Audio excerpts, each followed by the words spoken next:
आज से हम लोग देखो, आज से हम लोग बिहार का इकोनॉमिक सर्वे जो है स्टार्ट करने वाले हैं, ठीक है।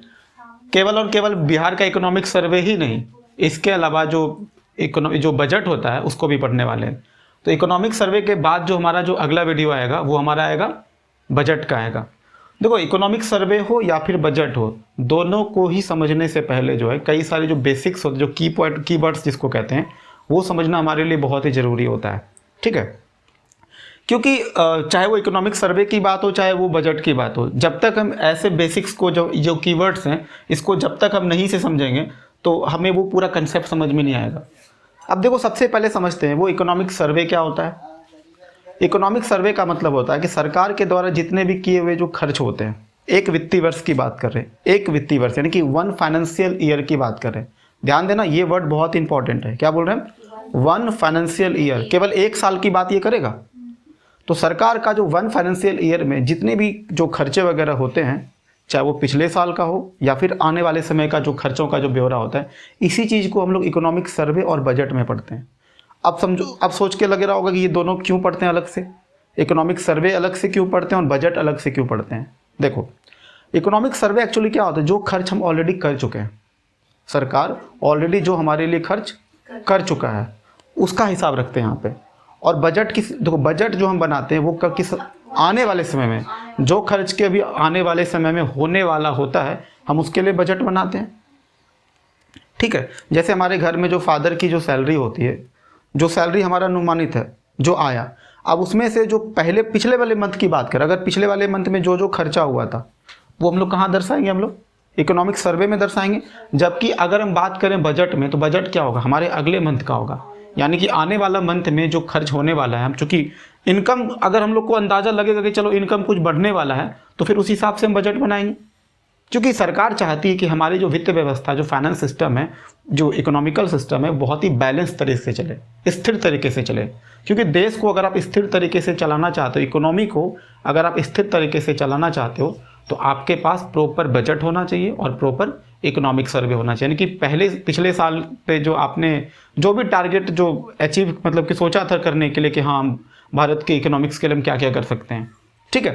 तो भारत का ये इकोनॉमिक सर्वे जब हम पढ़ेंगे तो उसमें सबसे पहले ये सारा चीज़ देखते हैं। सबसे पहले क्या देखेंगे, सकल या निवल क्या होता है। सकल को कहते हैं ग्रॉस और निवल को कहते हैं नेट। उसके बाद दूसरा होता है प्राप्ति, जो रिसिप्ट जिसको कहते हैं, ठीक है। रिसिप्ट 2 तरह का होता है, एक होता है राजस्व प्राप्ति जिसको हम लोग क्या बोलते हैं, रेवेन्यू रिसिप्ट बोलते हैं। इसी को शॉर्टकट में कहीं कहीं पर RR लिखा हुआ मिलेगा। पूंजीगत प्राप्ति जिसको क्या बोलते हैं, इसको बोलते हैं कैपिटल रिसिप्ट। पूंजीगत प्राप्ति इसको CR कह सकते हैं हम लोग।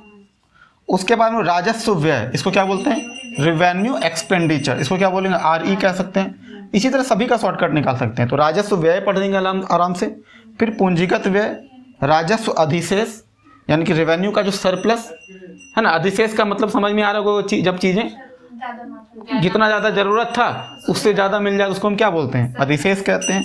राजस्व घाटा क्या होता है, राजकोषीय घाटा क्या होता है, और एक और टर्म क्या है, प्राथमिक घाटा, प्राइमरी डेफिसिट। ये हमारा थोड़ा सा रह गया, वो उसको हम 10वां नंबर पे या इसको 8.1 कर लो इसी जगह पे। प्राइमरी डेफिसिट क्या होगा, प्राथमिक घाटा, प्राथमिक घाटा, घाटा लिखो भाई, घाटा, ठीक है, प्राथमिक घाटा। अब देखो एक एक करके समझते हैं। सबसे पहले हम लोग अब थोड़ा समझते हैं हम लोग सकल और निवल क्या होता है हमारा। सकल और निवल जो होता है, सकल का मतलब होता है जिसको कि टोटल में से कहते हैं, टोटल। जैसे आपके घर का मान लिया आपके फादर का इनकम जो है 10,000 है, 10,000 आपका फादर का टोटल इनकम है, ठीक है। आपका घर आता है, आपके मम्मी मतलब पापा का सैलरी लेते हैं, उसके बाद जो है अब वहाँ से समझ में आ जाता है ये तो चलो टोटल पैसा है। अभी मम्मी सेविंग भी करने वाली है, बचत भी करेंगे हर महीना, उसको कहते हैं नेट इनकम।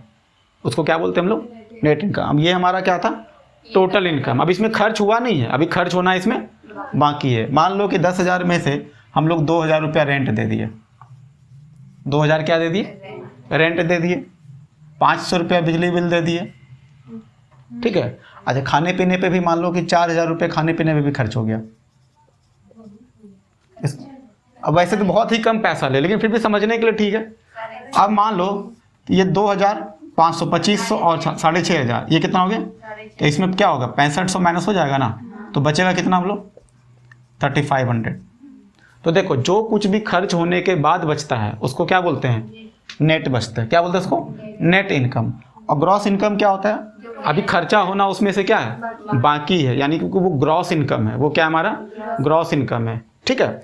जैसे सरकारी सैलरी की जब बात जो मिलता है, तुम देखते हो कभी कभी लिखा होता है कि आपको जो है सैलरी तो वैसे आपको 10,000 मतलब 10,000 मिलेगा, ठीक है, लिखा होता है आपके पेमेंट स्लिप पे कितना? 10,000, लेकिन उसमें से टीए, डीए, एचआरए वगैरह और पैसा, मतलब सरकार आपको महंगाई भत्ता भी देती है, हेल्थ के लिए भी कुछ ना कुछ पैसा देती है, ट्रैवलिंग के लिए भी पैसा देती है, और सब मिला के कुल मिला के जो है, मान लो कि 2,000 रुपया तुमको सरकार दी, तुमको किस चीज़ के लिए?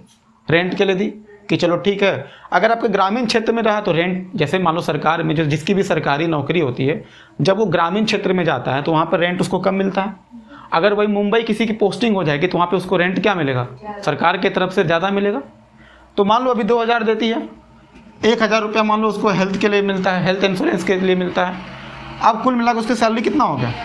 13,000। तो ये 13,000 क्या हो गया?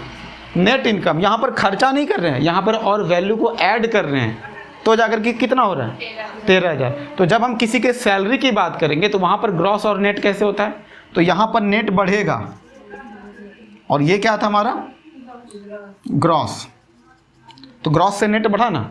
लेकिन जब हम नॉर्मल ऐसे खर्च के मतलब घर की बात अगर करते हैं, परिवार के स्तर की अगर बात करें, तो मान लो किसी फादर को सैलरी 10,000 मिलता है, तो उसका रेंट, खाना पीना ये सब जोड़ करके, मतलब कि जो खर्चे होने के बाद, यानी कि आपकी जो टोटल इनकम है उसमें से आपका जितना भी खर्च हुआ, जब उसको माइनस करते हैं तो माइनस होने के बाद जो बचता है उसी को हम क्या बोलते हैं? Net income. तो समझ में आ गया ग्रॉस और नेट। इसका हम जब पूरा जब हम बजट और इकोनॉमिक सर्वे जब पढ़ेंगे तब तुमको हम डिटेल में बताएंगे कि वहाँ पर इसका क्या रोल होता है।